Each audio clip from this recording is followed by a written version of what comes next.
Well, you're right on time for breaking today. Good evening from where you're watching us from. My name is Joel Church and our sign language interpreter is Teresia Washira. On a day that the Food and Agriculture Organization has warned of a second wave of desert locust attack in Kenya in December. We have a lot in line for you. And by the way, remember you can text us on 111 444 111 and tell us where you're watching from. And of course, your opinion about our stories this evening. We'll begin with President Uhuru Kenyatta kicked off his official visit to the Vatican City for a meeting with Pope Francis at the Vatican Palace. President Kenyatta then proceeded for a private audience with Pope Francis before leading the Kenyan delegation that included Foreign Affairs Cabinet Secretary Rachel Mamo for bilateral talks with their host, led by Cardinal Bishop Pietro Parolin. President Kenyatta, who is in Rome at the invitation of Pope Francis, is making history as the first Kenyan head of state to visit the Vatican. Daniel Karuki with the details.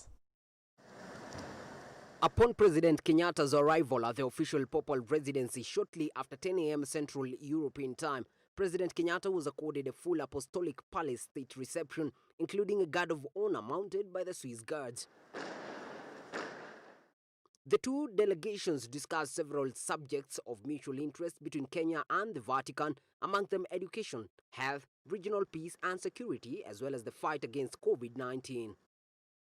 On the diplomatic front, our relationship has grown from strength to strength. The Catholic Church is one of Kenya's foremost developed partners, especially in the education and health sector.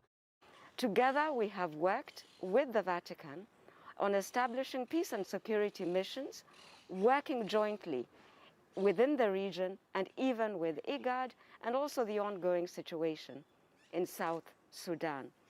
In an interview ahead of President Kenyatta's arrival in Rome, Kenya's envoy to the Vatican, Professor Judy Wakungu, says President Kenyatta's rare audience with the Holy Father signifies the high regard in which Pope Francis holds the Kenyan leader.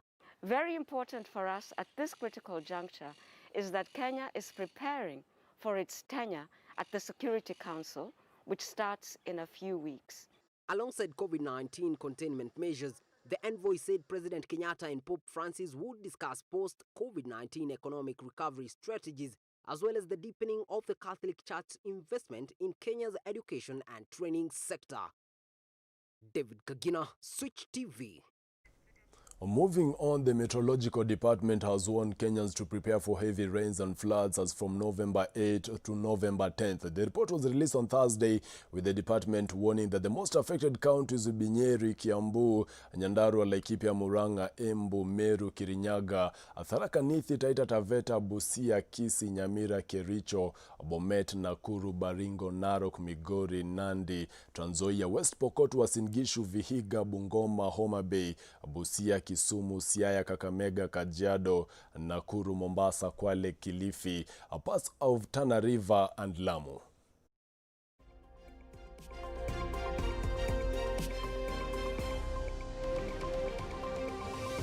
Shifting gears now to matters health. 10 people have been arrested past curfew hours in Murang'a town just after new curfew measures took effect elsewhere. In Narok County, 24 inmates tested positive for coronavirus at the Narok GK prison. Even more worrying statistics, today 1,109 people have tested positive for the virus. 938 patients have recovered, and on a sad note, 21 patients have succumbed to the virus. Harry Chimea filed the report. It was a chase of cat and mouse, but the game is now over for 10 people arrested past curfew hours, drinking in closed doors in Murang'a County. However, one of those who were nabbed lamented that he was not part and parcel of those who were drinking. Nikashikwa hapa ndani, nikashikwa hapo nje, nikaambiwa ingia hapa.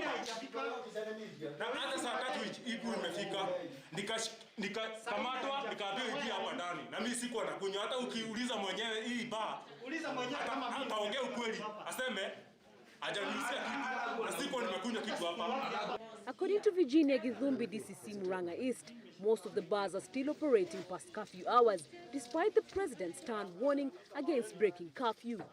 Tunaweza kuwa hatutaweza kuwashika wote. Kile tutafanya cha maana ni kuwaelimisha na saa zote kukaa tukiwakumbusha kuvaa mask Virginia said they will take up an initiative of educating people the importance of obeying government rules so as to curb the spread of COVID-19. Meanwhile, 24 inmates tested positive of coronavirus at the Narok prison. Since then, Narok security team, led by Narok County Commissioner Ivan Zachoki, are sensitizing residents on the importance of putting face masks, washing hands regularly, and using sanitizers as a measure of curbing the spread of COVID-19. Na wakumbusha tena ya kwamba usivae barakoa kwa sababu umeona polisi. Unavaa barakoa ama face mask kwa sababu unajikinga wewe mwenyewe na unajikinga wale upendao. Police officers have also been directed to be in the front line of enforcing the directives. Those who fail to follow the guidelines, they will be arrested and charged in court of law, where they could be forced to pay up to 20,000 Kenya shillings fine. Harriet Chimel, Switch TV. And now to the corridors of justice. Former Deputy President William Ruto's ICC lawyer Paul Gisheru appeared today before the International Criminal Court pre-trial chamber. Paul Gisheru is being accused of tampering with the witnesses who were to testify in the humanity charges against the president that resulted to the 2007-2008 post-election violence case.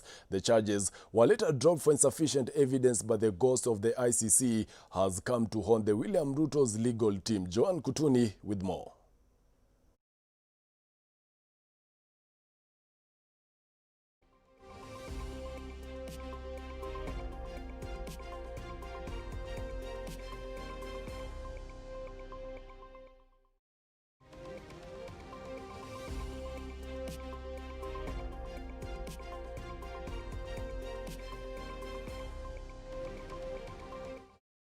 I understand Joan Kutuni is following up on the story, and you'll be getting the updates in our subsequent bulletins. Moving on, the National Council of Elders has defended those opposing the BBI report by calling on the government to accept divergent views in the amendment of the Constitution. The elders, however, reiterated that they would support the report and also urge Kenyans to read and understand it.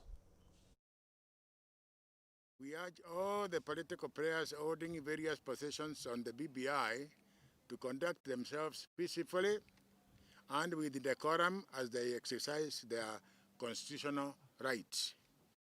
We remind Kenyans that the BBI report belongs to all Kenyans and it is their duty to read and understand it. Waweke amani. Waweke amani na wawe watu watulivu, wasigawanye wa Kenya kwa kikabila, kidini, kiuchumi, na wajue hii Kenya ni ya watu wote. Still in matters, BBI leaders from Mount Kenya region have dismissed assertion by one of the committee experts that BBI report was altered before it was released to President Uhuru Kenyatta and opposition leader Raila Odinga. Kirinyaga Deputy Governor Peter Ndambiri and former Mwea MP Peter Gitau say that assertion by Major retired John Say that contribution by majority of Kenyans were altered to suit whims of the two leaders are misguided and non-factual. Up to them. As the members of the public and as ourselves, and from where we sit, we may not know what really was happening. So we can only hear what they are saying. And one may be talking truthfully, or he could be even talking lies. To me, say he should also have written a dissenting report, so that we have a report of the majority and a report of the minority, so that we compare the two and see what to adopt as a report. But for now, his signature is there. He cannot, since the report was released, he has never raised these objections. And at the same time, he was paid allowances to read the report before appending his signature. That report will not take him, say, 2 days to read and understand the content of the report. For him to say that he's never read the report, then he was being paid allowances for work not done. It's very sad to hear that one of the commissioners or the members of that committee, the task force committee, confesses that they were forced to sign. That is something that that is sending very bad signals, that even the document that we are discussing is not the genuine document. Upande wa ripoti ya BBI hakuna mtu aliforsiwa kusaini. Mtu alikuja anaulizwa maneno yake na anapeana na unasikizwa vizuri. So Hawa watu wanasema it was doctored. It was not doctored. You said what you wanted to say. Away from that, in our day-to-day lives, we have three categories of humankind. That is people living with disabilities, normal people, and people living with extra abilities. Now, imagine being born having extra fingers on both hands and are all well-formed and functional, a condition known as polydactyl. Our reporter Wellington Ojuang met a gentleman with the condition and filed the following story.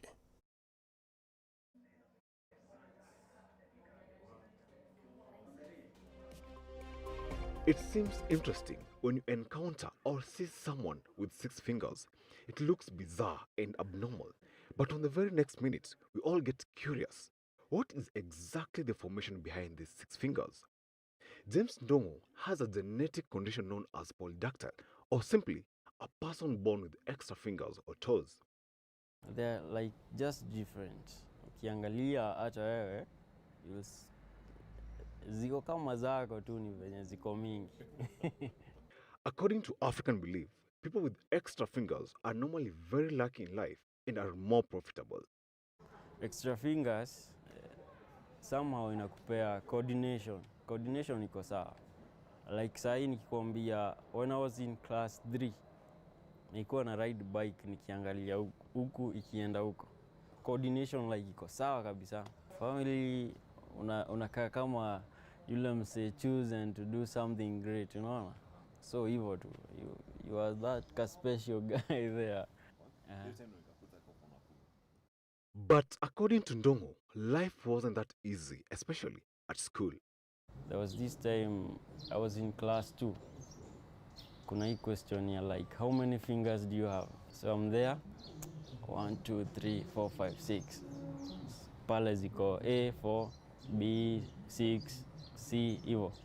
Mimi naenda tick 6.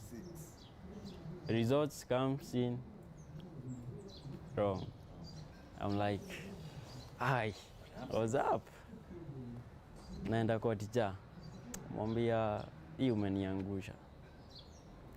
I remember she was a she. She was like, hakuna. Kamwambia ndio hiyo hesabu. Ilibidi tu atik. Yeah. Ndongo has always been trying to hide his condition from the public, but now has an advice to the few people out there who are like him. Actually, the funny thing, huwa najificha juu ya attention. Unacheki? When someone knows, unapata kama 10 wanakukujia. Let me see. Hiyo ndio sidai. Sitaki hiyo attention mingi. So what I can say is, like, let's use a field of clovers. You see clovers. If like they are growing out there, utapata 3 ni mingi sana. Lakini we say, if you find the yenye iko na 4, inakuwa charm ya luck. So akikuwa hivyo kuna kitu extra konayo. When you have 2 extra fingers in your hands, you definitely have an upper hand at work than a person with 5 fingers. Tired of typing at your computer? Not an issue for him. The 2 extra fingers come in handy. Tired of writing notes? He can write with both hands. Tired of always tying your shoelaces? He does that with one hand. January, February, March, April, May, June, July, August, September, October, November, December. Wellington Ojuang, Switch TV. Well, I'm trying to imagine if I would have 12 fingers, then maybe I'll also be the sign language interpreter. We're taking a short commercial break. We'll be back with more stories. Stay tuned.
Welcome back to Breaking Today. My name is Joel Church and our sign language interpreter is Teresia Washiro. We're just having a conversation with the sports anchor, that's Eddie Koronje. You know, they come from the western side and they're trying to imagine having someone with 6 fingers. Then it will be a disaster when maybe taking ugali.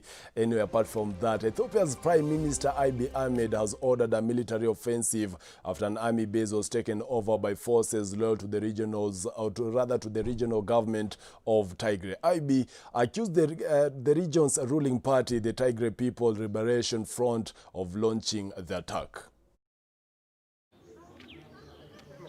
In a nationally televised address, Ethiopia's Prime Minister Abiy Ahmed said that an attack on a military camp in the restive opposition-run Tigray region aimed to weaken the army so the country will be vulnerable to foreign enemies.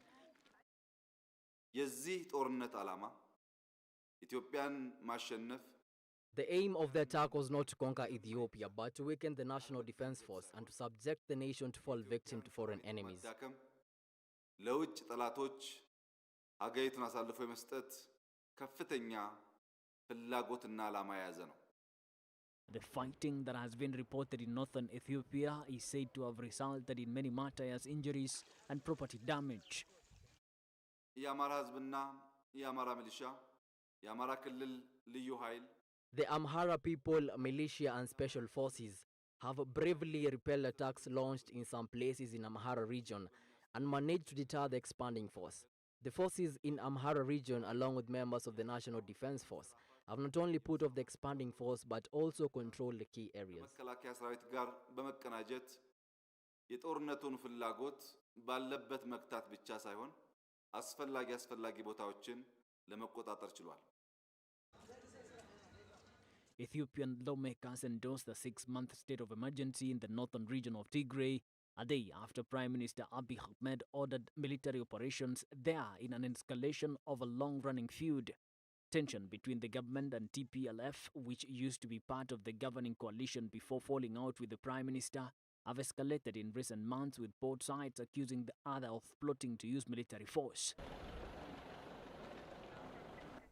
And now to the U.S. politics. Joe Biden, the Democratic presidential challenger, has edged closer to the White House after dramatically overtaking Donald Trump's vote tally in Georgia and further closing the gap in Pennsylvania. By Friday morning, Biden had moved to a 917-vote advantage, with thousands of ballots still left to be counted.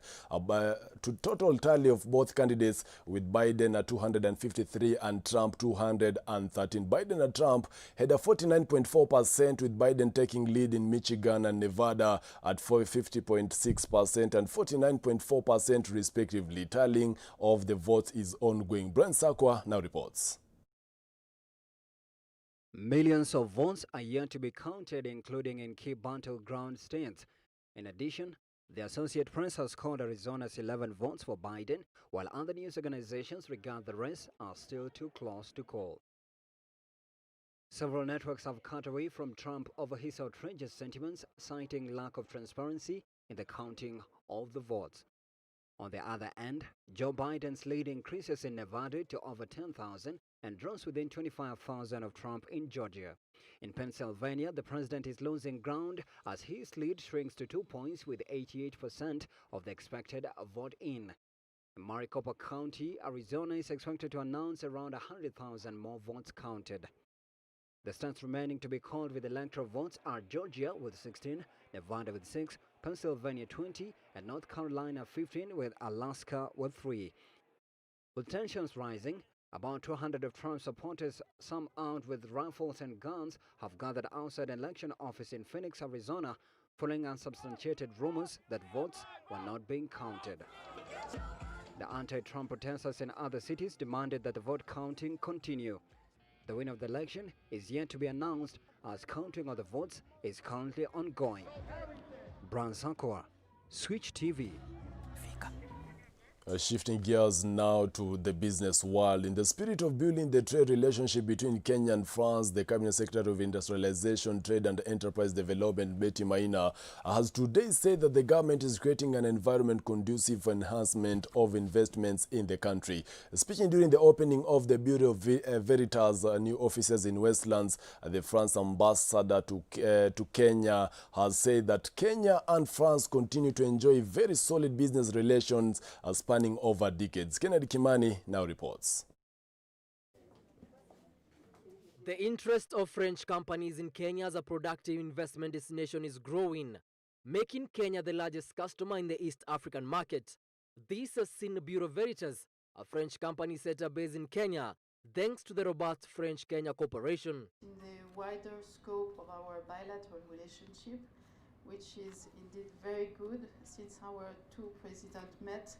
The first time when President Macron came here in March 2019, and more recently when His Excellency President Uhuru Kenyatta went to France for a very successful visit. The Kenya government is very keen on maintaining the businesses that are currently in Kenya and also encouraging others to join.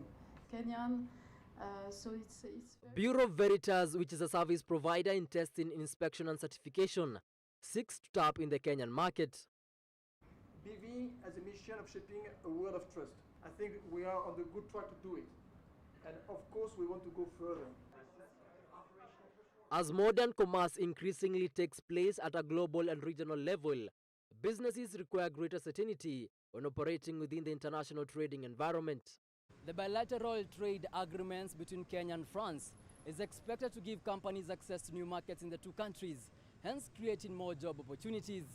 Kennedy Kimani, Switch TV, Nairobi. And now I'm tossing the ball to Cedric Oronje for the latest in the world of sports.